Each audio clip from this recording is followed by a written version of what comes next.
Bottles, altars, operating rooms, 3 places where ordinary people hand off something sacred. Trust. We trust a bottle to carry the comfort of an evening. We trust an altar to promise meaning and protection. We trust a surgeon's hands with our very breath. When that trust is misplaced, the ordinary shapes of our lives can snap into nightmare. This is a journey into fear. Not the sensational kind that thrills from a safe distance, but the slow human collapse that follows when faith, in goods, in leaders, in expertise, is exchanged for catastrophe. Viewer discretion is advised. The stories you will hear are true and unsettling. Names, dates, and outcomes are presented according to public reports. Where records are unclear, that uncertainty is noted. What follows is an attempt to trace a single thread that links 3 very different tragedies, how trust in its many forms can become the vehicle of destruction. We begin on a Caribbean shore. On St. Vincent, social life gathers like smoke above a bonfire. Men and women drift toward the water with coolers and loud talk. They lime, the local word for an afternoon social, drinking rum, tasting fried fish, arguing about football. In that culture, rum is not merely a drink, it is a social binder, currency in laughter and grief, a way to mark any public moment. For many islanders, seeing a crate of bottled spirits wash ashore from a wrecked vessel is less an opportunity than a gift from fortune. Salvage that turns into an impromptu party, a reason to celebrate despite the wind and waves. Into this scene came the schooner Ruth 114. According to reports, Captain Kenneth Richardson was at the helm of a small vessel carrying, among other cargo, drums labeled as a potent local spirit known as Jack Iron. The ship ran aground near a cove on St. Vincent, its hull breached, its hold exposed. Locals came down to the beach and began to salvage what they could. What they found, and what they did with it, would become the first chapter of our investigation into how trust kills. Among the barrels and crates were drums of wood alcohol, methanol, and containers of aviation gasoline, allegedly mixed or mistaken for drinkable product when offloaded. The official accounts and witness statements vary in specifics, but the pattern is tragically clear. People collected what looked like a prize, poured it into pots and punch bowls, and shared it among families and neighbors. The substance they were pouring into cups had no place at a liming. It was industrial. It was toxic. At first, signs were subtle. In the days after the salvage, local clinics and Kingstown General Hospital reported a surge in patients with nausea, dizziness, and blurred vision. Those symptoms, according to medical reports, can be consistent with many forms of intoxication, and when many people present with similar complaints after a celebration, communal assumptions take hold. If everyone drank the same thing and only some became severely ill, the inclination is to assume the worst is a temporary, shared malaise. People comfort one another, they rationalize, they hope the worst will pass. For many on St. Vincent, the worst did not.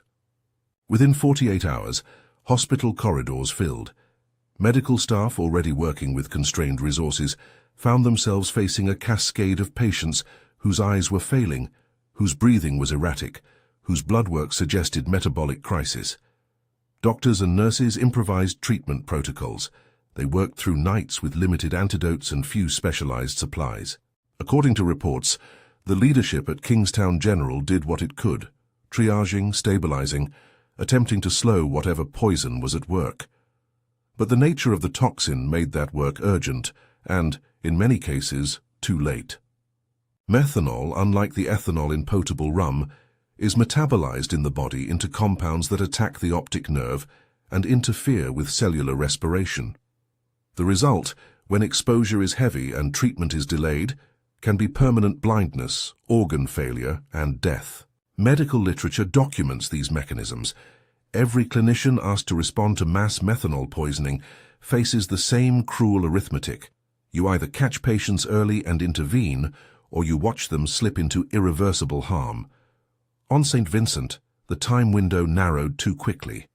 By the official counts released later, 19 people died. Several others suffered permanent visual impairment. Hundreds were treated for acute intoxication. The schooner crew, including Captain Richardson, were reportedly shocked by the scale of the disaster and cooperative with initial inquiries. Local prosecutors considered whether criminal charges should be pursued. In the aftermath, no major prosecutions were publicized in connection with the cargo itself. Families were left with blank spaces where the futures of children and parents should have been.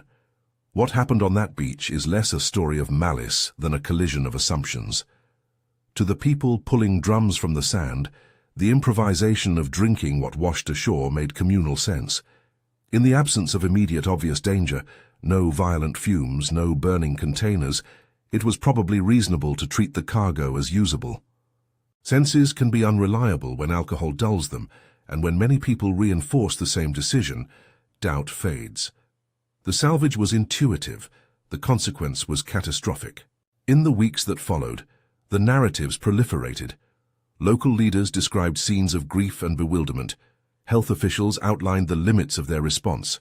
Foreign laboratories confirmed toxicology consistent with methanol exposure. Photographs that circulated in the press showed crowded waiting rooms and exhausted clinicians. They did not show the private, slow unmaking of a family when a parent cannot see their children anymore. Those intimate losses are the true weight of statistics. There were heroes in this story. Nurses who stayed past exhaustion, physicians who reached into their training for every possible intervention, volunteers who ferried patients to facilities. They fought to hold lives together with what they had. Their efforts did not erase the dead, but they did save others who might otherwise have been lost. That is the paradox of survival here. Survival is often partial, uneven, mixed with grief. Some bodies survived the night but carried futures marked by blindness, disability, and economic ruin. Some families lost breadwinners, neighborhoods lost the shape of normalcy. This is a moment to reflect on a basic social truth. In communities where resources are scarce and social rituals are vital, trust in the visible and the immediate, a drum on the sand, an overfull cooler, is a rational strategy. People act collectively in ways that make sense locally. It becomes a lethal logic only when dangerous material masquerades as harmless reward. The St. Vincent disaster shows how aggregate behavior and a handful of misread signals can magnify risk, turning a celebration into a mass casualty event. If this account is resonating with you and you want more investigations like this one, subscribe and join the conversation. We share stories that demand accountability and compassion. The second story shifts us from the tangible hazard of mislabeled barrels to the intangible, persuasive force of religious authority. Where the first tale is about how objects can kill, the second asks how words and the weight of perceived divine will can bend human beings toward unspeakable acts. To prepare for what follows, the program turns to a story reported in a remote region of Turkey, a story of faith, confession, and an alleged command that would irrevocably alter a small family. The account is fragmentary in public record, and some essential details are indefinido. What is reported, however, is stark enough. A man, long described as an older follower in a local spiritual community, reportedly admitted to a crisis of faith that had become intolerable to him. In a confession recorded by local authorities and cited in journalistic accounts, he declared that he felt separated from God, that his devotion had been tested and found wanting. That inner torment, according to later statements, made him vulnerable to the power and interpretation offered by a religious guide, a figure identified in media reports as a leader within his circle, though the exact identity and standing of that leader are not fully clear in public files. Here the story intersects with the oldest questions of sacrifice and obedience. The Hebrew story of the Akedah, Abraham's binding of Isaac, is a touchstone used by some accounts to frame what followed, a near-mythic test of faith, where a leader's interpretation of divine will can demand the unthinkable. Reports state that the man was told, allegedly, that a violent removal of what he loved might restore his connection to the sacred. How literally the instruction was given, and whether the leader intended the result to be actual bodily harm, remain matters of different accounts. Public records emphasize uncertainty and label some claims as alleged. What is not ambiguous is the act that was reported to have taken place. According to investigators and press summaries, the man allegedly took his 3-year-old son to a remote cave in the mountains, carried out a brutal act against the child, and then returned to the community expecting a promised miracle, a resurrection, or at least a sign that obedience had been recognized by the divine. There was no such sign. The child did not come back to life. The man was reportedly arrested, and the leader implicated in some reports was also detained, though the chain of liability, motive, and complete legal outcome in public records are sparse. Authorities close the immediate scene. Beyond that, online coverage grows thin and inconsistent. It is worth pausing over that word, alleged. Many of the media pieces that documented this case relied on local police statements and interviews with villagers who were too traumatized to speak in unanimity. Some complained that the leader had wielded influence in ways that went beyond doctrine, blending spiritual direction with authoritarian commands. Others told of a man who had been isolated by grief and convinced by the rhetoric of redemption that he must do what was required to reclaim favor. Conspiracy theories and moral panic swirled in the aftermath. Journalists attempted to separate rumor from record, and the available files yielded an uneasy patchwork of narratives. The psychology of obedience provides context without excusing action.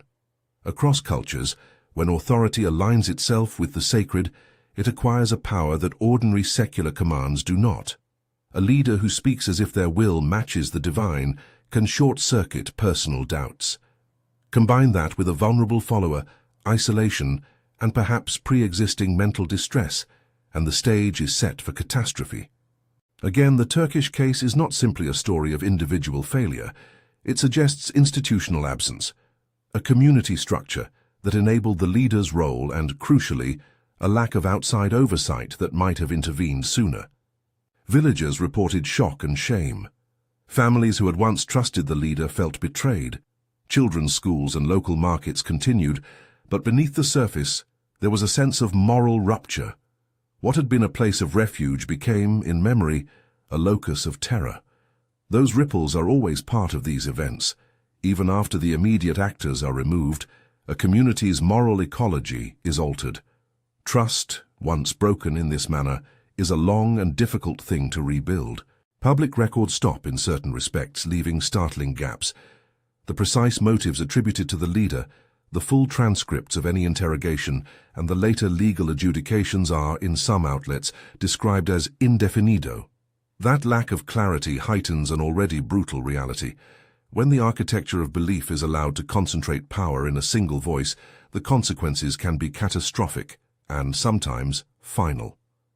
What emerges from the Turkish fragment is less a tidy lesson than a warning. Faith is not by itself dangerous. But when faith is combined with unquestioned authority, and when communities lack mechanisms to check that authority, tragedy becomes possible. The scene in the cave, the expectation of a miracle that did not arrive, the man returning to his congregation with an emptiness that could not be filled by doctrine, is a devastating exemplar of how spiritual trust can be perverted into permission for harm. Before we leave this story, be mindful that details are uneven in public sources. Investigators reported the arrests, but the complete trail of legal proceedings, psychiatric evaluations, and community reconciliation processes is patchy in the press. That absence is itself a kind of indictment. When records go cold or reporting thins, survivors and victims' families are often the ones left to carry unanswered questions. How do you mend a social fabric when the stitches are invisible or missing entirely? These two narratives, a festival turned mass poisoning and a ritualized act of violence, begin to outline a pattern. In one, a collective assumption about the safety of a salvaged good produces catastrophic bodily harm. In the other, a concentrated spiritual authority persuades a vulnerable individual toward an act beyond moral comprehension. Both hinge on forms of trust that are ordinary and everywhere, the confidence we place in a shared custom, and the faith we grant to those who claim spiritual insight. Our third story will take us into the polished halls of modern medicine, where authority is not claimed by sermon or salvage, but by credentials, celebrity, and the velvet sheen of scientific promise. There, the danger is subtle. The promise of innovation wrapped in personal charisma can blind institutions and families alike.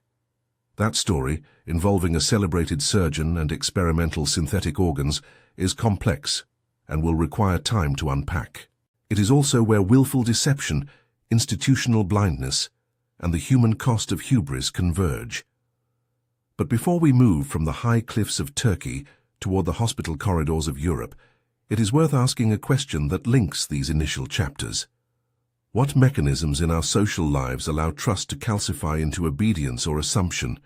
How do communities that otherwise function reasonably well become actors in a deadly chain because of one misinterpreted cue, one persuasive voice, one unchecked authority? These are not rhetorical ornaments. They are practical questions that matter when lives hang in the balance. In St. Vincent, the mechanism was communal behavior and the sensory limits of a revelry. In the mountain cave, it was the moral authority of a leader and the isolation of a fragile follower. Both reveal institutional blind spots, insufficient regulation and rapid overwhelm in the first case, inadequate social safeguards and psychiatric intercession in the second.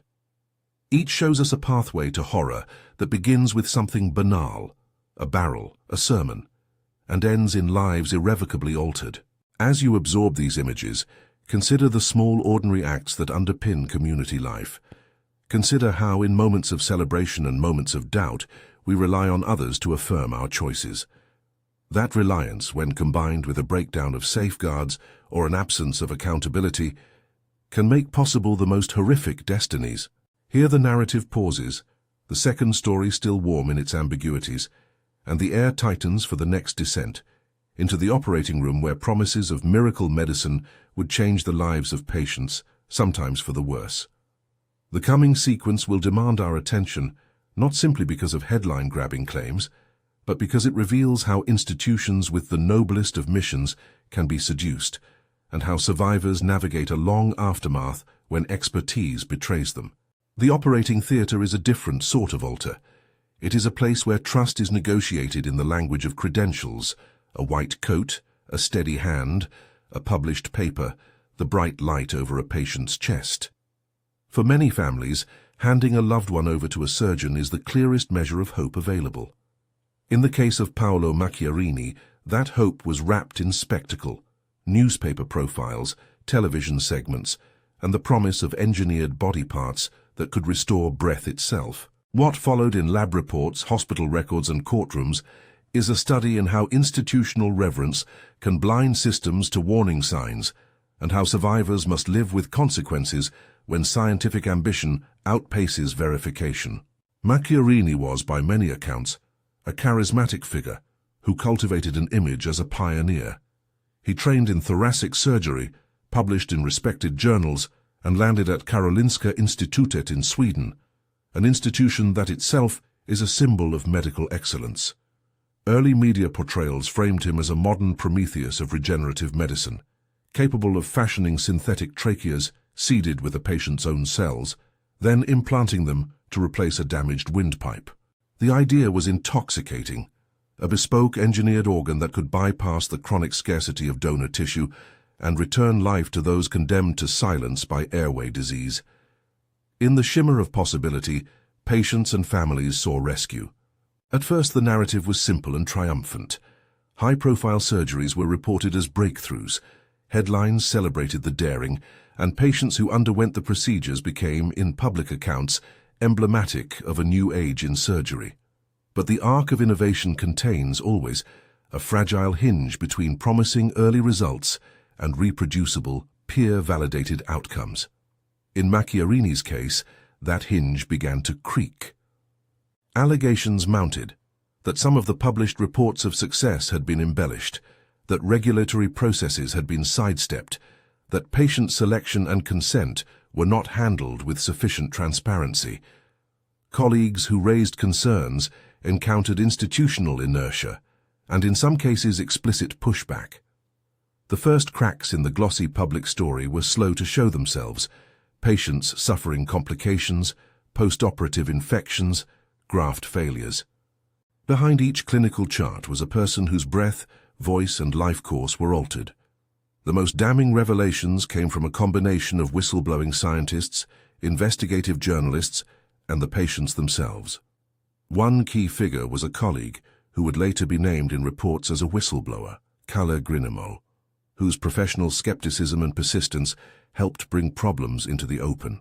Journalists, including Benita Alexander, who combined reporting with personal involvement in some patients' stories, dug into hospital records and interviews.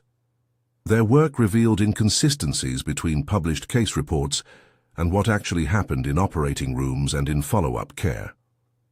Patients who had consented to experimental grafts experienced a range of complications. Some required repeated interventions, some developed infections, others suffered collapse of the implanted conduits. Medical reviewers later questioned whether the synthetic tracheas had been proven safe or effective at the time of implantation, and whether adequate animal and clinical testing had been completed. The ethical question was stark. When does hope become a dangerous gamble, and who is responsible for policing the line? Among the stories that emerged, one name recurs as emblematic: Yesim Chetir. According to public accounts, Yesim came to Europe as a patient in search of rescue for a progressive airway condition. Reports state she underwent a large number of surgical procedures as doctors attempted to manage complications and keep her alive. Records indicate she underwent many operations over a prolonged period and ultimately died in 2017. Her case, as described in investigations, became a focal point for criticism. For families, it was a portrait of endurance in the face of a treatment that repeatedly failed. For investigators, it was evidence that enthusiasm for a new technique had overtaken sober evaluation of risk. The details of her clinical course are documented in medical records and reporting, and they illustrate the human cost of experimental procedures that were not sufficiently regulated or validated. Other patients, named in some accounts as Claudia and Mariam Hannah among others, also lived through sequences of operations, complications and loss. Some pursued legal redress, others sought public audiences to tell their stories of trust betrayed. Where families expected guardianship from an institution and transparency from a celebrated surgeon, they often encountered a culture that prioritized reputation and media narratives over patient welfare. Medical records, according to investigators, were at times incomplete or selectively presented. Published case reports sometimes omitted complications that later became central to ethical critiques. The institutional arc here is critical. Karolinska Institute initially embraced Macchiarini as a symbol of pioneering research. That embrace, investigators found, included internal dynamics that discouraged dissent and allowed a narrative of success to persist longer than the data supported.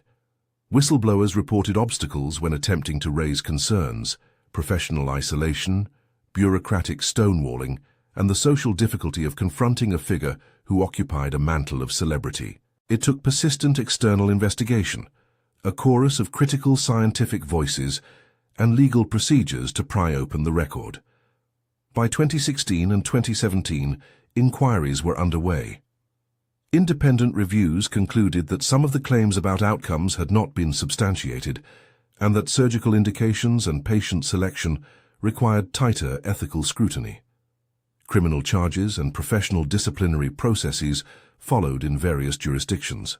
In June 2022, according to court records and reporting, Macchiarini received a suspended sentence after being convicted of causing bodily harm, a legal outcome verified in public documents. On appeal in 2023, that sentence was increased to 2.5 years. This change in sentencing is likewise verified. These decisions were framed not simply as judgments about surgical technique, but as conclusions that patient safety had been compromised by negligence and misrepresentation. It is essential in recounting this to mark what is documentary and what remains disputed. The legal outcomes noted above are verified.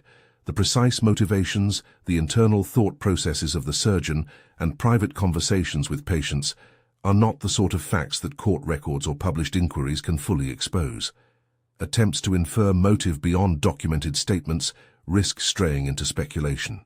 What the record does show with troubling clarity is a pattern of outcomes for patients that did not match the public claims of success and an institutional culture that was slow to hold a favored figure to account. What does survival look like in this context? For some patients, survival was literal and ongoing, years of living with prosthetic grafts that required management, with repeated hospitalizations and chronic symptoms. For others, survival meant transient periods of relief, interrupted by catastrophic setbacks. For families, survival was a daily reconfiguration of expectation, learning to sit with uncertainty, with ongoing medical bills, with grief that might never find final closure. Even when courts delivered verdicts, and when institutions acknowledged errors, the lives already altered by experimental surgery could not be restored to what they had been. There were, as in every chapter of this investigation, acts of courage and conscience. Whistleblowers and investigative journalists risked professional and personal cost to uncover discrepancies. Hospital staff who had misgivings pressed for reviews. Patient advocates amplified the voices of those whose charts had been marginalized. Those acts of accountability, small, persistent, and painstaking, are what ultimately forced institutional reckonings. They are reminders that expertise does not exist in isolation. It must be held to standards of verification and transparency by colleagues, regulators, and the public. As the Macchiarini saga unfolded, the public watched a dramatic reversal. The lauded innovator reduced in media portrayals to a figure whose career was tarnished by findings of negligence and misrepresentation. Yet, even that fall did not fully resolve the human aftermath. Patients lived with the physical and psychological sequelae of experiments that had been performed in the name of hope. Families who had entrusted a surgeon's promise to restore a child's breath or an adult's voice carried the burden of watching that promise curdle. Institutions survived. Karolinska reformed governance structures, reviews were instituted, and policies tightened. But survival at the institutional level is not the same as restitution for those harmed. Linking these three cases, the barrels on a Caribbean beach, the cave in the mountains, the operating rooms of a European hospital, reveals a common anatomy of failure.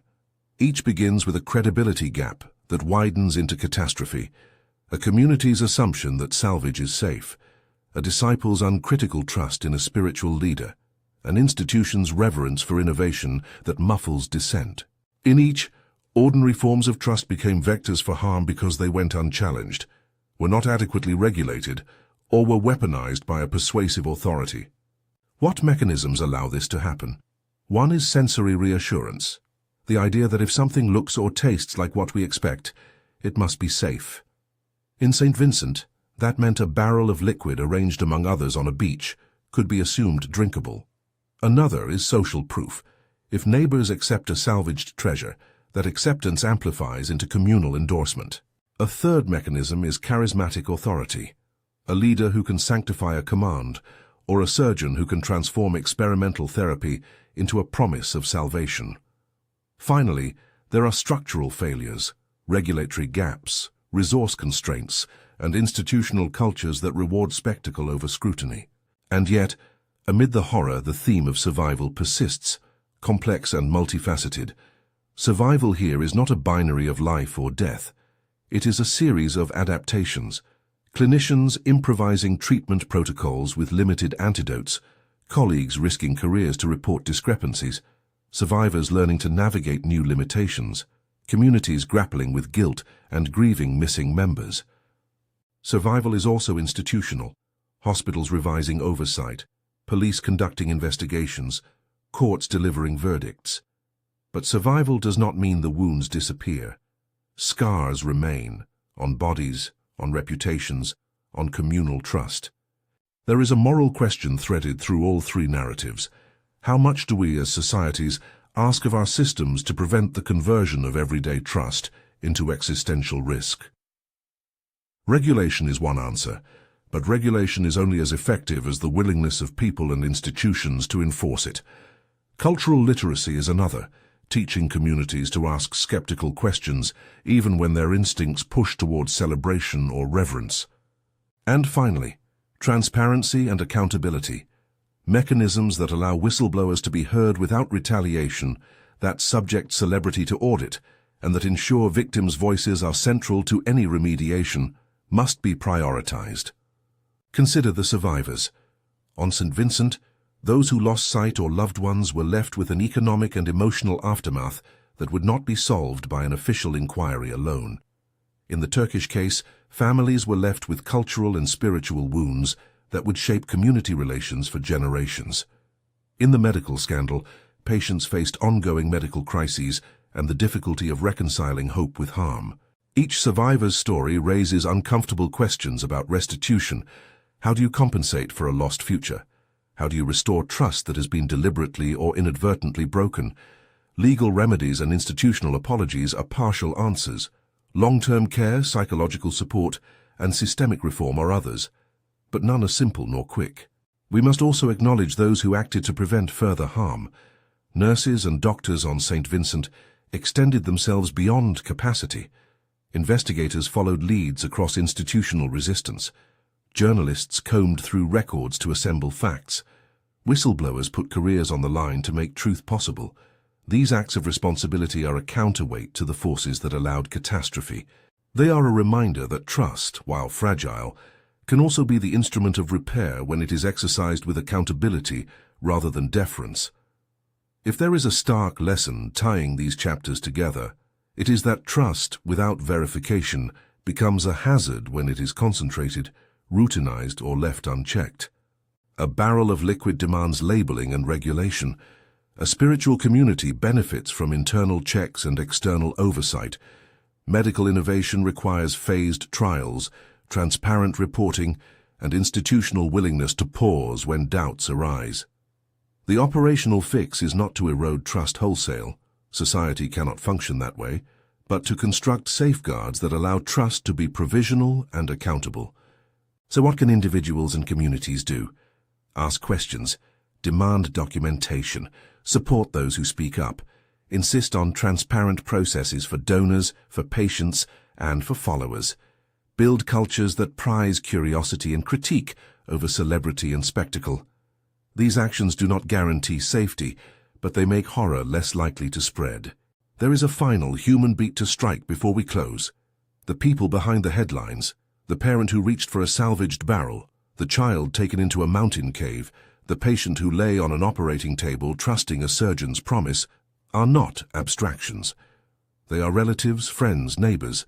They carried ordinary hopes into extraordinary circumstances and paid criminal prices for trusting the wrong assurances. Their families live with that loss.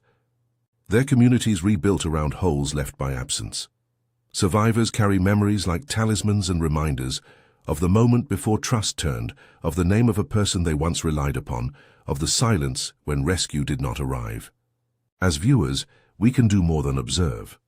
We can amplify the stories of those who have been harmed, support investigative work that holds institutions to account, and demand that reforms be substantive rather than performative. Systems that survive scandal without learning from it are less protected against future harm. Systems that change in response to critique create conditions where trust can be rebuilt. This journey into fear does not close on a note of doom. It closes on a sober, stubborn call to vigilance. The people who survived these events, those who continue to breathe, to mourn, to demand answers, need public memory and public action. Institutions that err need to be held to standards that prevent repeat harm. And we as a society must recognize that trust is both a necessity and a responsibility. We grant it to function, and we must design the structures that ensure it is not abused. If you have been moved by these stories, if you have information that could help investigations, or if you want to support the work of documenting how trust becomes risk, consider sharing your story with us or supporting independent reporting.